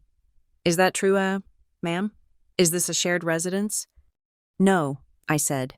I opened the envelope and handed the officer the deed. "This is the deed. Sole owner, Gracie Townsend, and this," I handed him the second paper, "is a formal trespass notice that was served to them via courier yesterday. They are aware they are not welcome here." The officer scanned the documents. He checked my driver's license. He looked at the deed again. Then he turned to Evan. "Sir, do you have any documentation proving you reside here? A lease? A utility bill in your name?" We are moving in today," Evan stammered. "The paperwork is being finalized. My mother—" He pointed at Diane. "She arranged it with her." "Did you sign a lease?" the officer asked Diane. Diane looked at the ground. "It was a verbal agreement between family. She said we could use the house." "I did not," I said clearly. "And I have the text logs and emails explicitly stating they were denied entry. Would you like to see them?" The officer raised a hand. "That won't be necessary right now." He turned to Evan. "Sir, without a lease or the homeowner's permission, you cannot be here. This is private property. The homeowner has asked you to leave." "But the movers—" Evan pointed at the truck. "I paid a deposit." "That is a civil matter between you and the moving company," the officer said. "Right now, I need you to remove your vehicles and leave the premises, or I will have to cite you for trespassing." Evan looked at me. His eyes were full of venom. For the first time, the mask of the golden boy slipped completely, revealing the desperate, entitled man-child beneath. "You are dead to us," he hissed. "You hear me? You are nothing." "I am fine with that," I said. "Just get your truck off my driveway." Evan turned and stormed back to his car. He slammed the door so hard the vehicle shook. Diane did not move immediately. She looked at me with tears streaming down her face, the weaponized tears she had used to control me for decades. "How could you?" she wailed, loud enough for the neighbors to hear. "I gave birth to you. I sacrificed everything for you." "You sacrificed me for him," I said, my voice low and shaking slightly. "You sold my cabin. You tried to steal my house. Go home, Mom. Go home and tell Dad how the investment fell through." The officer took a step toward Diane. "Ma'am, you need to leave." Diane let out a sob, grabbed her potted orchid, and marched to her SUV. She refused to look at me. Marla scrambled into her car, keeping her head down. I hoped she had caught the whole thing on video. I hoped she posted it. Let the world see. The moving truck driver walked up to Evan's window, had a brief, angry exchange, and then climbed back into his cab. The air brakes hissed, a sound like a heavy sigh of relief. One by one, the convoy retreated. The truck beeped as it backed up, then rumbled down the hill. Evan's car peeled out, tires screeching. Diane followed slowly, defeated. I stood alone at the end of my driveway. The police officer nodded to me. "We will do a drive-by later to make sure they haven't returned," he said. "You might want to keep those doors locked." "I will," I said. "Thank you." As the squad car drove away, I turned to look at my house. It was quiet. The front lawn was empty. The invaders were gone. I looked across the street. The elderly neighbor was staring at me. I did not look away. I did not apologize. I simply nodded my head once, acknowledging her presence, and then turned my back. I walked up the driveway, punched in my code, and heard the satisfying mechanical whir of the deadbolt sliding back. I stepped inside and closed the door. I leaned my back against the wood and slid down until I was sitting on the floor. My hands were trembling violently now that the threat was gone. I had won the battle. I had defended the castle. But as I sat in the silence, I knew the war was far from over. They were not just embarrassed now. They were exposed, and they still had the money from the cabin. I pulled the trust document out of the envelope. "Round one goes to me," I whispered to the empty hallway. Now it was time to get my money back. The silence that followed the departure of the police cruiser did not last long. In the modern world, wars are not fought with swords or even lawsuits. They are fought with notifications. If Saturday was the physical confrontation, Sunday was the digital assassination. I woke up to a phone that was so hot, it felt like a live coal on my nightstand. I had blocked their numbers, yes, but I had forgotten the sheer reach of the Townsend network. They had not just called me, they had convened a tribunal. I opened my eyes at 7 in the morning to find that I had been added to a new group chat titled Family Emergency. It included my parents, Evan, Kelsey, 3 aunts, 2 uncles, and a scattering of cousins I had not seen since Christmas. The messages were a scrolling wall of vitriol. "Aunt Linda, I just heard what happened. Calling the police on your own mother? I am shaking. I thought we raised you better than this. Uncle Jerry, Evan says you humiliated them in front of the whole neighborhood. You need to apologize. This is not how we treat family. Kelsey, it is not just about the house. It is her mental state. She was manic. You guys should have seen her eyes. It was scary. Diane, I am just heartbroken. I tried to give her everything. I tried to help her brother get back on his feet, and she looked at me like I was a stranger. I don't know where I went wrong as a mother." I read the messages with a detached, clinical fascination. It was a masterclass in narrative control, in their version of events. The locksmith, the stolen key, and the sold cabin did not exist. There was only a generous mother, a struggling brother, and a daughter who had snapped and turned cruel. I did not type a response. I took screenshots. Scroll, capture, save, scroll, capture, save. Then came the second wave. My friend from college, a woman named Jessica who lived in the city, sent me a link via a private message. "Gracie, you need to see this. It is circulating on local Facebook groups." I clicked the link. It was a video posted by Marla. She had edited the footage from the driveway. The video began mid-sentence, cutting out the part where I explained I was the owner. It started abruptly with me raising my voice, saying, "Get your truck off my driveway." Then it cut to Diane crying, holding her orchid, looking small and frail. It cut back to me holding the phone, looking cold and imperious, saying, "I am calling the police." The caption read, "Heartbreaking to watch a mother be turned away by her own child. Mental health crises are real. Folks, please pray for the Townsend family as they navigate this difficult chapter. Sometimes success changes people for the worse." It was brilliant. It was evil. It stripped away all context and left only the raw optics of a young, wealthy professional bullying an elderly woman. The comment section was a cesspool. "What a brat. She should be ashamed. I hope the brother sues her. This is elder abuse." I felt a sting of tears, hot and sharp, but I forced them back. This was not the time to weep. This was the time to archive. I used a screen recording software to capture the video and every single comment. I documented the timestamps. I documented the shares. By noon, the pressure moved from the screen to the real world.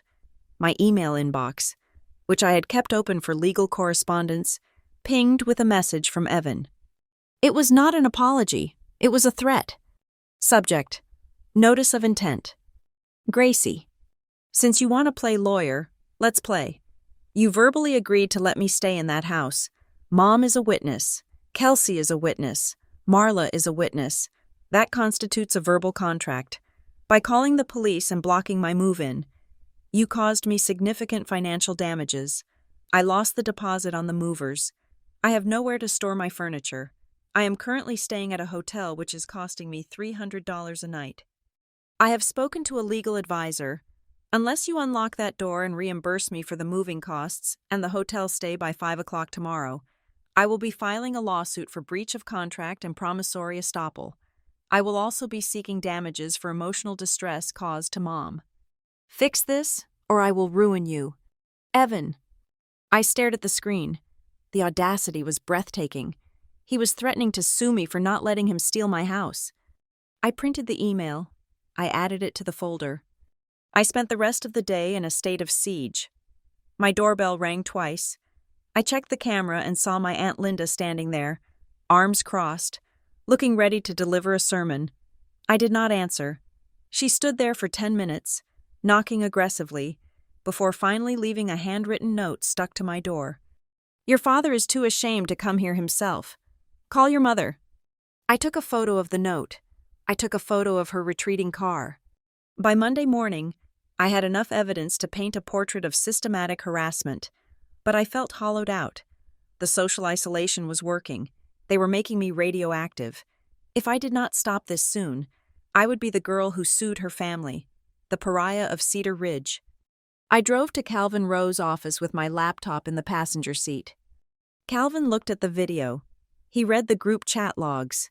He read Evan's email. This is defamation, Calvin said, his voice low and rumbling. And the email from your brother? It is extortion. He is demanding money and access based on a fabricated contract. They are winning the PR war, I said, my voice sounding tired even to my own ears. My cousin blocked me. My aunt came to my door. They are spinning this story that I am mentally unstable. If I fight them in court, they will just use the proceedings to amplify that narrative. They will say, I am vindictive. Calvin leaned back in his leather chair. Gracie, the court of law operates on facts, not Facebook likes, but you are right about one thing. If we sue them now for the trust fraud, they will claim it is retaliation. They will muddy the waters. We need something undeniable. We need a confession. They will never confess, I said. They believe their own lies. Diane truly believes she had the right to sell the cabin because family comes first. Evan believes he is entitled to my house because he is the visionary. They don't think they did anything wrong. Exactly, Calvin said, a shark-like smile touching his lips. People who think they are right love to talk about it. They love to explain their reasoning, especially when they think they are winning. He tapped a pen against his desk. Right now, they think you are cornered. They think the social pressure is breaking you. They expect you to either fold or explode. We are going to do neither.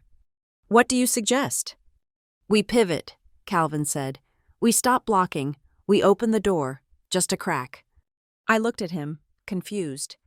You want me to let them in? No, Calvin said. I want you to invite them to a settlement meeting. We tell them you are overwhelmed.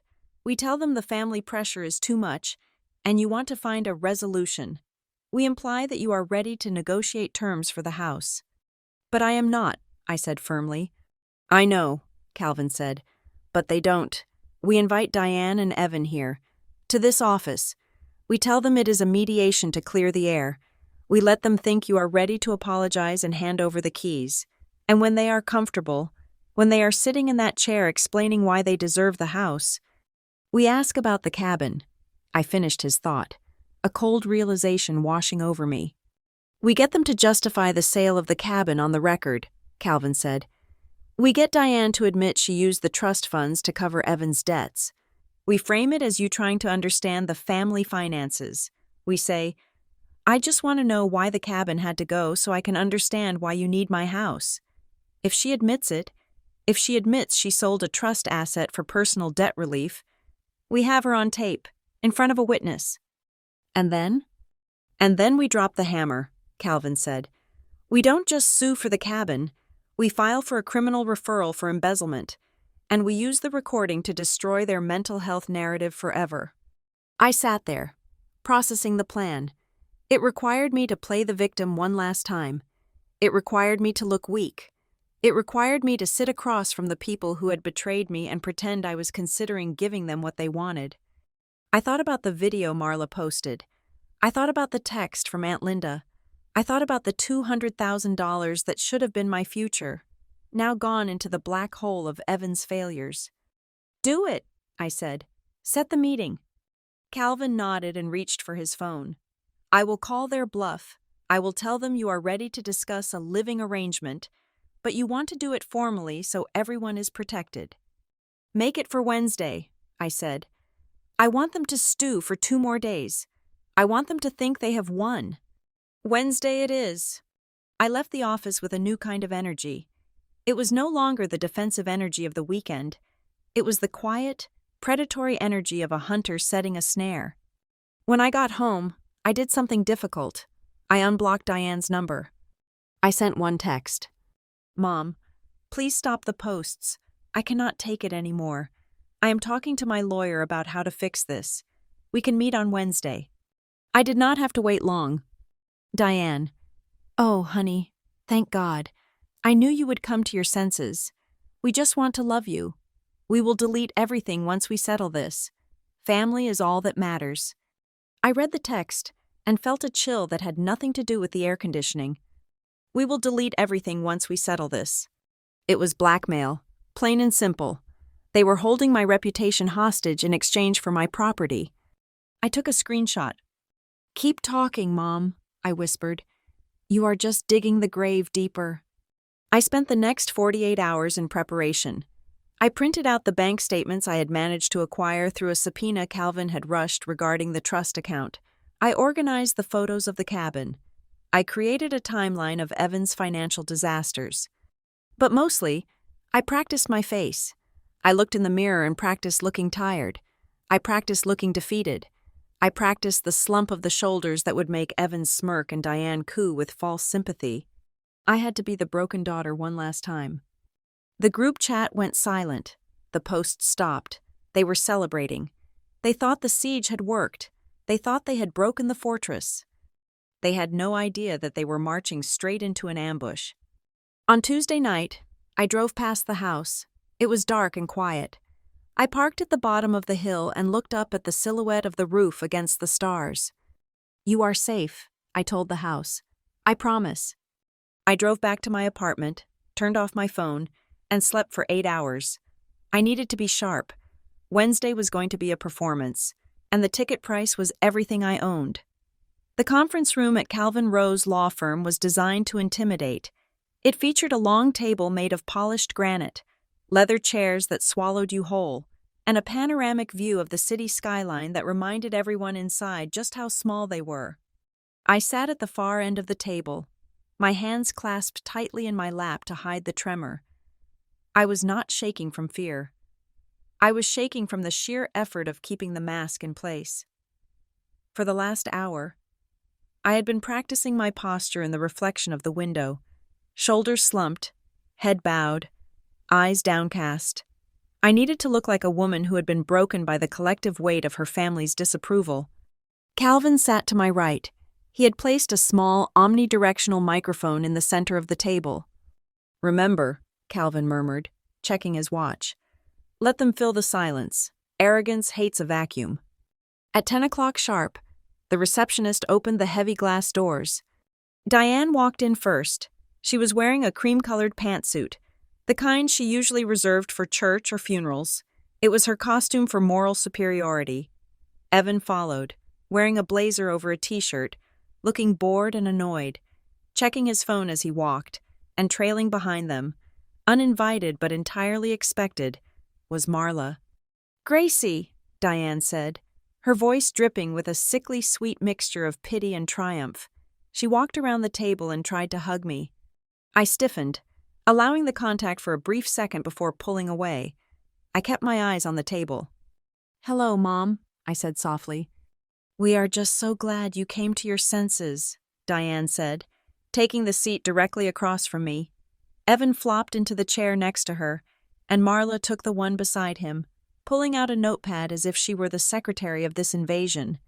"This whole thing has been a nightmare," Evan said, tossing his phone onto the granite. "Do you know how embarrassing it was to have the police called on us? The guys at the club are still making jokes." "I am sorry," I whispered. It was the hardest lie I had ever told. "I was just..." overwhelmed, the work stress, and then seeing people in the house. I panicked. "We know, honey," Diane soothed, reaching across the table to pat my hand. I resisted the urge to recoil. "We know you have been under a lot of pressure. That is why we stepped in. We knew you were not thinking clearly. You are not equipped to handle a property like that alone. It is too much responsibility." Calvin cleared his throat. "Mr. and Mrs. Townsend, I am here to facilitate a resolution. My client has expressed a willingness to discuss the occupancy of the Cedar Ridge property, provided we can clarify the financial landscape of the family." "The financial landscape is fine," Evan snapped. "I told you. I have investors lined up. The crypto thing was a hiccup. I just need the address to close the deal. Once I'm settled, I will be bringing in 6 figures a month. Gracie won't even have to pay the mortgage eventually." "That sounds promising," I said, forcing a note of hesitation into my voice. "But I am worried. Evan, I took on a lot of debt for this house. If I let you move in, I need to know there is a safety net. I need to know we are solvent." "We are family," Diane said firmly. "We always support each other. You do not need to worry about money." I took a deep breath. This was the pivot. "But what about the cabin?" I asked, looking up and meeting Diane's eyes for the first time. "Harper told me it is gone. If we had to sell the cabin, doesn't that mean we are in trouble?" The room went still. Diane's hand froze on the table. Evan shifted in his seat, looking irritated rather than guilty.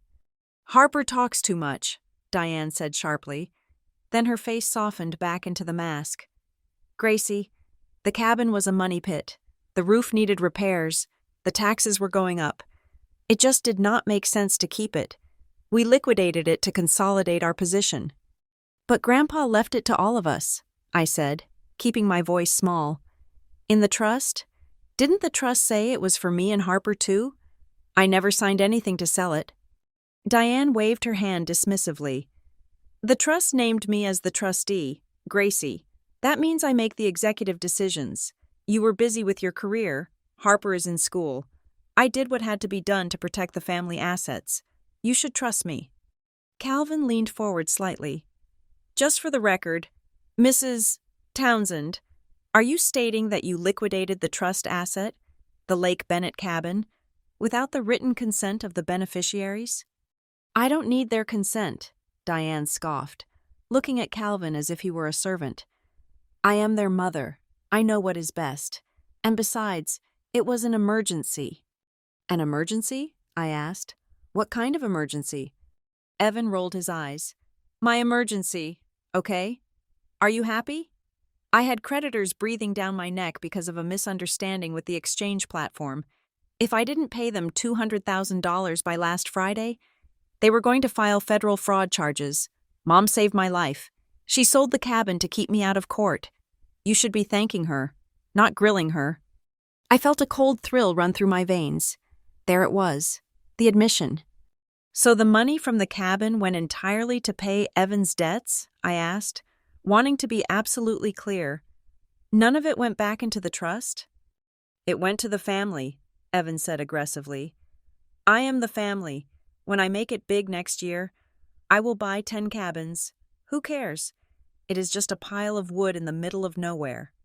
"It was Grandpa's pile of wood," I said. "Oh, stop being so sentimental," Marla chimed in. She had been quiet until now, but she clearly felt the need to defend her friend. "Diane was a wreck trying to get that sale pushed through in 3 days. You have no idea how hard she worked for you kids." I looked at Marla. 3 days? How did you close a real estate deal in 3 days? The title search alone takes a week." Marla laughed, a brittle, knowing sound. "Well, it helps when you have friends in the title office. I had to call in a massive favor to get those papers processed without the standard waiting period. And getting the notary to overlook the missing signatures on the beneficiary waivers, that cost me a nice bottle of wine." My heart hammered against my ribs. I looked at Calvin. His face remained impassive, but I saw a tiny tightening at the corner of his eye. Marla had just admitted to facilitating fraud. "You forged the waivers?" I asked quietly. "We didn't forge anything," Diane snapped. suddenly realizing Marla had said too much. We assumed consent. We acted as your proxies. It is a legal gray area. Gracie, stop trying to make it sound criminal. We did it for Evan. Right, I said. For Evan? Look, are we done with the history lesson? Evan asked, checking his watch again. I have the movers on standby for tomorrow morning. I assume you are going to give us the new code now? I looked at the three of them. Diane, convinced of her moral rectitude.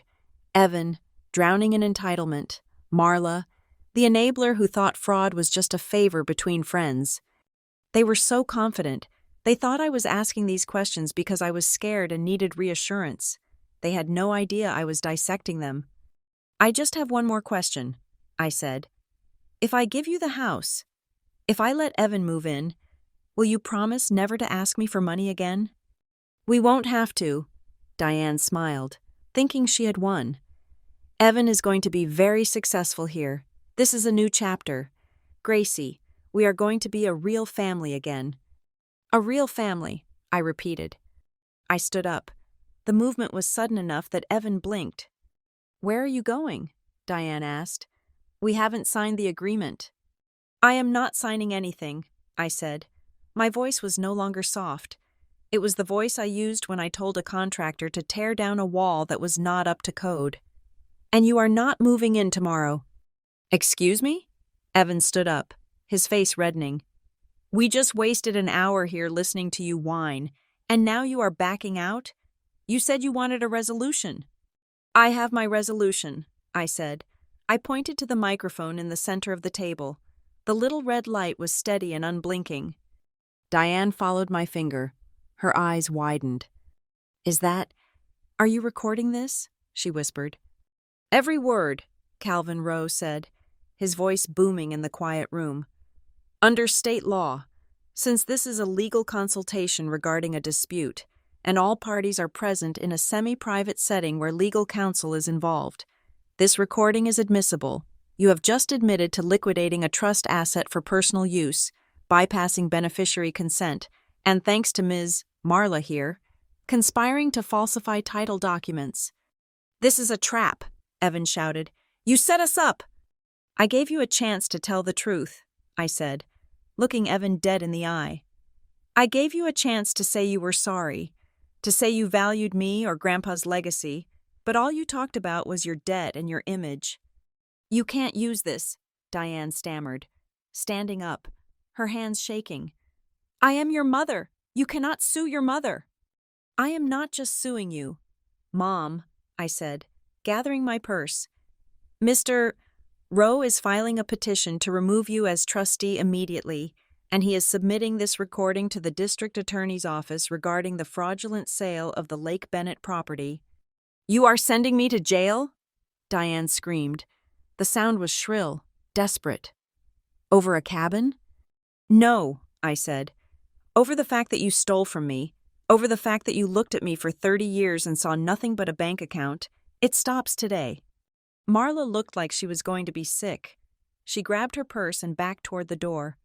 I didn't mean... I was just joking about the notary. We will let the investigator decide that, Calvin said dryly. I walked toward the door. Evan moved to block my path. He was bigger than me, and for a second, I saw the violence in his eyes, the rage of a golden boy who was finally being told no. Get out of my way, Evan, I said. You ruined this for me, and I swear to God. Gracie, he threatened, stepping closer. Mr. Townsend, Calvin said, standing up. He was a large man, much larger than Evan. I would suggest you let my client pass, unless you want to add assault to the list of charges we are compiling. Evan hesitated. He looked at Calvin, then at me. He saw something in my face he had never seen before. He saw that I was not afraid of him anymore. He stepped aside. I walked out of the conference room. I did not look back. I heard Diane crying. Real, terrified tears this time. I heard Evan swearing. I heard Marla trying to explain herself. I walked through the lobby, past the receptionist who gave me a polite nod. I stepped out into the bright afternoon sunlight. The air tasted different, It tasted clean. I had the recording, I had the confession, I had the proof. They had wanted a stage. They had wanted the spotlight. Well, I had given it to them, and now the curtain was coming down on the Townsend family drama, once and for all.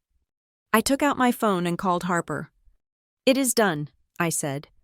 "Pack your bags. Harper, I am coming to pick you up this weekend. We are going to celebrate." "Celebrate what?" she asked. "Freedom," I said, "and maybe, eventually, getting our cabin back." The 48 hours following the disastrous meeting in the conference room were a blur of legal activity that felt less like litigation and more like an autopsy. We were dissecting the corpse of the Townsend family finances, and the rot we found went deeper than even I had anticipated. I spent Thursday morning in a small, windowless archive room at the county clerk's office. Calvin Rowe had pulled some strings to get us access to the physical deed records for the Lake Bennett property before they were fully digitized and lost in the bureaucratic ether. The air smelled of old paper and dust, a stark contrast to the sterile, expensive scent of Calvin's law firm. "Here it is," Calvin said, sliding a heavy binder across the metal table. His finger tapped against a yellowed page protected by a plastic sleeve. "This is the original trust deed your grandfather filed 12 years ago, and this," he flipped 2 pages forward, "is the addendum he filed 3 months before he died." I leaned in, squinting at the familiar, shaky handwriting. I had never seen this specific page before. "Addendum B," I read aloud. "In the event of the sale or liquidation of the primary asset, defined as the Lake Bennett cabin, the specific, notarized written consent of all 3 beneficiaries, Diane Townsend as trustee, Grace Townsend, and Harper Townsend, is required. The trustee holds no unilateral power of alienation regarding this specific property." I sat back, the metal chair digging into my spine. "He knew," I whispered. "Grandpa knew she would try to sell it." "He did more than know," Calvin said, his voice grim. "He handcuffed her. This clause means that the sale Diane executed 2 weeks ago is not just a breach of fiduciary duty. It is void. Legally, she did not have the authority to transfer the title. The deed she signed over to the new buyers is worth less than the paper it is printed on." "But Marla said they closed the deal," I said, my mind racing. "She said she called in favors at the title office." "That is where the fraud comes in," Calvin explained, pulling out a second document, a copy of the recent transfer paperwork. "Look at this. This is the affidavit of title Diane submitted to close the sale. See this line here?" He pointed to a checkbox. "Are there any other beneficiaries with a claim to this property?" Diane had checked no. And below that, where the signatures of the beneficiaries should have been, there was a stamp that read, "Trustee Authority Verified." "Marla's friend at the title company bypassed the check for Addendum B," Calvin said. "They ignored the requirement for your signature. That is not a mistake, Gracie. That is conspiracy to commit real estate fraud. And because the sale price was $200,000, well below the market value of $350,000, it looks like a sweetheart deal to liquidate the asset fast." "So, what does this mean?" I asked. "Do we sue the title company? Do we sue Marla?" "We will sue everyone eventually," Calvin said, closing the binder with a heavy thud. "But right now, we have a strategic decision to make. If we file the lawsuit today, everything freezes. The new buyers will be dragged into it. The money Diane paid to Evan's creditors might be clawed back. It will be a nuclear explosion." "I am ready for nuclear," I said. "I know you are," Calvin replied, "but there is a better way to ensure you get what you actually want. You want the cabin back, right? You don't just want them in jail. You want the legacy restored." "Yes," I said, "more than anything." "Then we do not sue yet," Calvin said. "We send a formal notice of defect to Diane and the title company. We inform them that we have discovered the voidable nature of the deed. We give them 72 hours to rectify the situation, which means unselling the cabin and returning the funds to the trust, before we file criminal and civil charges." "She cannot return the funds," I said. "She gave the money to Evan's creditors. It is gone. Exactly, Calvin smiled, and it was a cold, predatory smile. She cannot fix it. She is trapped. When she realizes that the sale is void, and she is liable for the $200,000 she no longer has, plus the damages to the new buyers, plus the fraud charges, she will realize that her only hope is mercy. Your mercy. I have no mercy left, I said. Good. Then let's draft the letter. We sent the notice via courier that afternoon. It was a terrifyingly simple document. It did not scream or threaten. It simply stated facts. The transfer of the property at Lake Bennett was executed in violation of the Trust Addendum B. The deed is void. The trustee, Diane Townsend, has 72 hours to restore the asset to the trust or face immediate legal action for embezzlement and fraud. I went home and waited. The silence that evening was heavy, charged with the static of an approaching storm. I knew they would receive the letter by 5 in the morning. At 6:30 in the evening, my phone rang. It was not a text. It was not an email. It was a direct call from Diane. I sat at my kitchen island, looking at the phone screen. Mother. The word felt foreign now, like a title she had abdicated. I picked up. I did not say hello. I just listened. You are a monster. Diane's voice came through, low and shaking with a rage so pure it sounded like a growl. I just read this letter. Are you insane? You are trying to destroy your own family over a mistake in paperwork? It wasn't a mistake, Mom, I said calmly. You checked the box that said no. You lied. You sold my inheritance to save Evan, and you broke the law to do it. I am your mother, she screamed, the sound distorting the speaker. I gave you life. I wiped your nose. And this is how you repay me? By threatening to send me to prison? By trying to bankrupt your brother? You bankrupt him, Mom, I said. You enabled him until he couldn't stand on his own 2 feet, and then you cannibalized the rest of us to feed him. If you go through with this, Diane hissed, her voice dropping to a terrifying whisper, if you file those papers, you are dead to me. Do you hear me? Grace, you will have no mother, no father, no family. You will be an orphan. No one will come to your wedding. No one will be there when you are sick. You will be alone in that big, cold house you love so much. I looked around my kitchen, the sleek counters, the quiet living room, the security system humming on the wall. It was quiet, but it wasn't cold. It was safe. I have been alone for a long time. Mom, I said, my voice steady. I was alone when I paid for college. I was alone when I built my career. I was alone when I fixed the roof on the cabin while Evan played video games inside. You didn't leave me. Mom, I survived you. You are ungrateful trash, she spat. Don't bother coming to Christmas. Don't bother calling your father. He is disgusted by you. We are done. Okay, I said. Goodbye, Diane. I hung up. I waited for the tears. I waited for the crushing weight of abandonment to hit me. I had read about it in books, the primal pain of being cut off by your parents. But it didn't come. Instead, I felt a strange, weightless sensation. It was the feeling of a heavy pack being lifted off my shoulders after a 10-mile hike. The threat, the ultimate threat they had held over my head my entire life, had finally been executed. They had fired their last bullet. We will leave you. And I was still standing. I poured myself a glass of water. My hand was steady. The next morning, I went back to Calvin's office. She called, I told him as I sat down.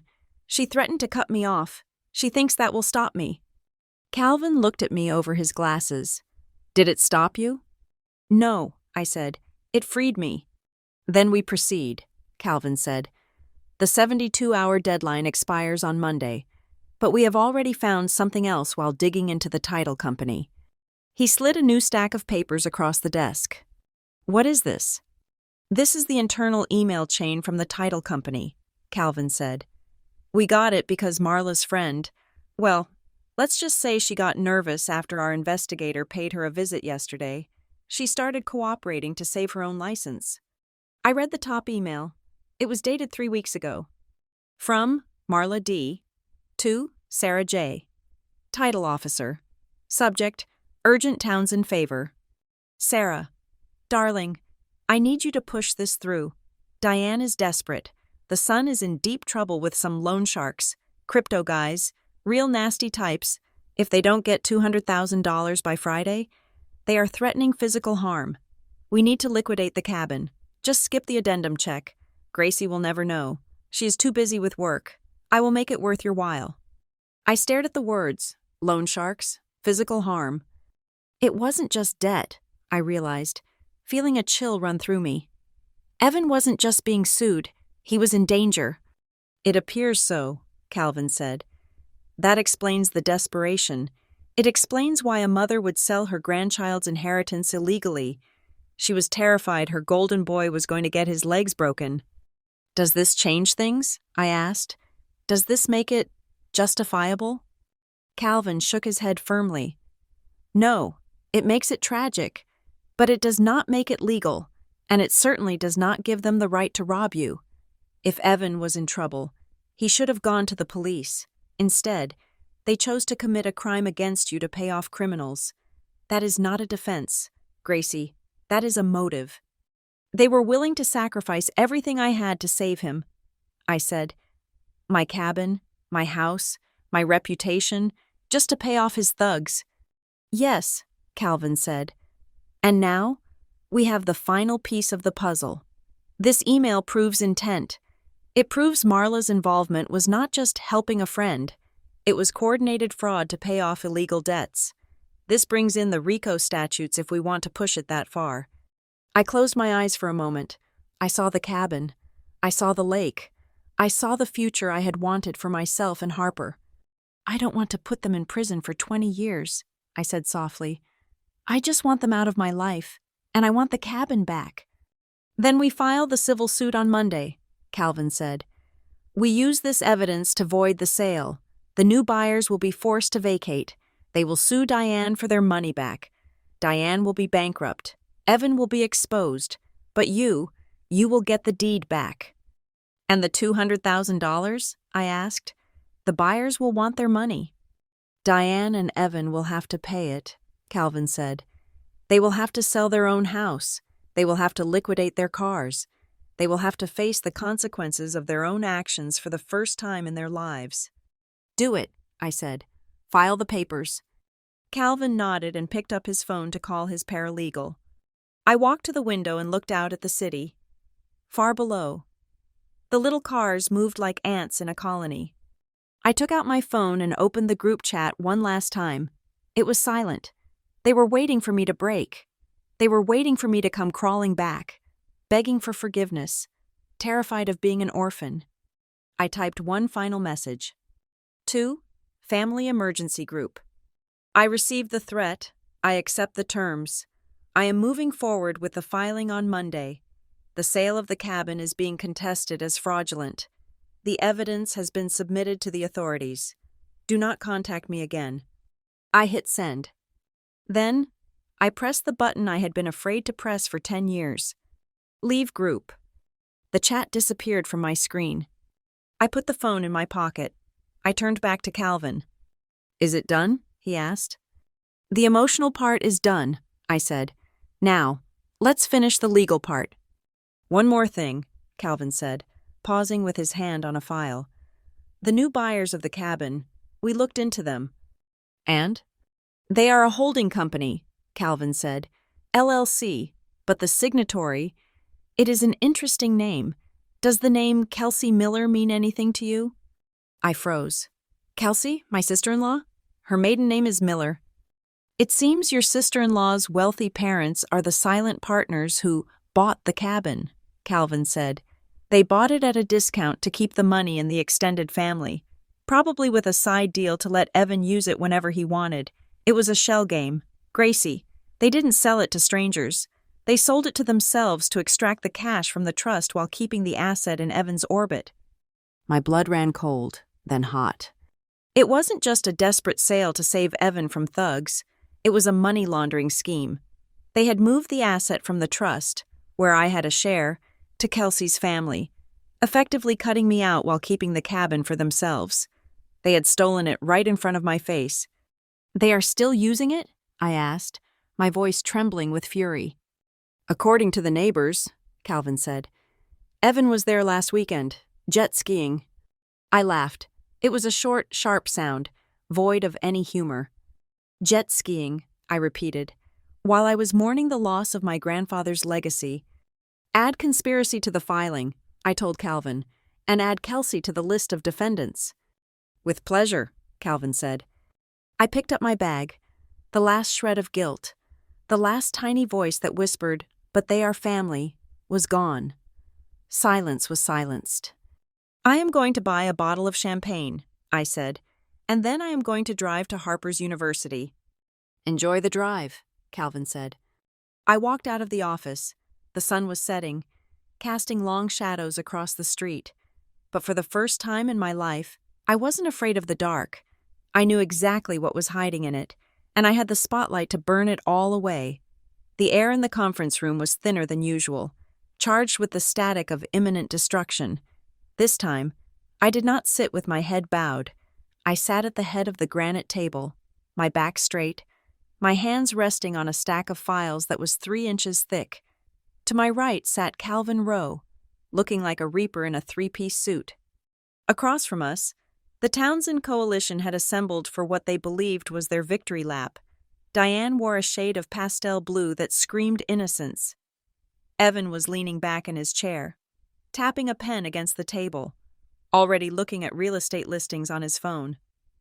Kelsey sat stiffly next to him, and Marla was huddled at the far end, looking pale and nauseous. "Well," Diane began, clasping her hands, "I am glad we could finally put the drama behind us. Evan has arranged for the movers to come back tomorrow at 9 in the morning. I assume you have the new key codes ready for us, Gracie?" "There are no codes," I said, my voice calm and devoid of warmth. "And there are no movers." Evan stopped tapping his pen. "We had a deal. You said in the group chat you accepted the terms." "I accepted the terms of the meeting," I corrected him. "I did not accept your terms of surrender." Calvin opened the first file. He slid a single piece of paper across the polished stone. It stopped directly in front of Kelsey. "Mrs. Townsend," Calvin addressed Kelsey, "this is the incorporation document for Miller Holdings, LLC, filed in Delaware 3 weeks ago. The signatories are Robert and Janet Miller, your parents, correct?" Kelsey went rigid. "I don't know what that is." "It is the entity that purchased the Lake Bennett cabin," Calvin said. "Interestingly, they purchased it for $200,000, significantly below market value, and executed a leaseback agreement allowing Evan Townsend exclusive use of the property for 5 years. Diane's face hardened. "That is smart business, keeping assets in the family." "It is laundering," I said. "You didn't sell the cabin to pay debts. You transferred it to Kelsey's parents to hide it from the trust, cash out the equity, and keep using it. You stole my inheritance, handed the cash to Evan to pay off his thugs, and kept the vacation home for yourselves." "It is not illegal to sell to family," Evan shouted, slamming his hand on the table. "It is when the deed is void," Calvin said, dropping the second document, the Trust Addendum B. "Diane never had the authority to sell. The title is defective. We have already notified the county clerk. As of this morning, the sale has been flagged for fraud, which means, Kelsey, your parents are currently holding a stolen asset. They are going to be named as co-conspirators in a civil RICO suit unless they return the deed immediately." Kelsey turned on Evan, her eyes wide with panic. "You told me this was clean. My dad is going to kill me. He cannot have a fraud investigation attached to his name." "Shut up, Kelsey," Evan hissed. "You shut up," I said, my voice slicing through the room. "The sale is void. The money has to be returned. But we know you don't have the money. Do you, Evan? You gave it to the loan sharks." Evan sneered. "So what? The money is gone? You can sue me all you want? Gracie, I am broke. You can't get blood from a stone. The cabin is gone. The money is gone. You lose." I smiled. It was the moment I had been waiting for. Actually, I said, reaching for the third file, I knew you would say that. I knew you were insolvent, so I made a phone call. I slid the final document across the table. It was a transfer of debt assignment. You owed $200,000 to a private lending group in the city, I said. High-risk lenders, the kind who don't like to wait. When they heard that the source of your repayment, the fraudulent cabin sale, was about to be frozen by a court order, they got very nervous. They didn't want to be tied up in a federal investigation. Evan picked up the paper. His hands started to shake. So I made them an offer, I continued. I used my savings, the money you all thought I didn't have, and I bought your debt. I paid them $150,000 cash this morning to take the note off their hands.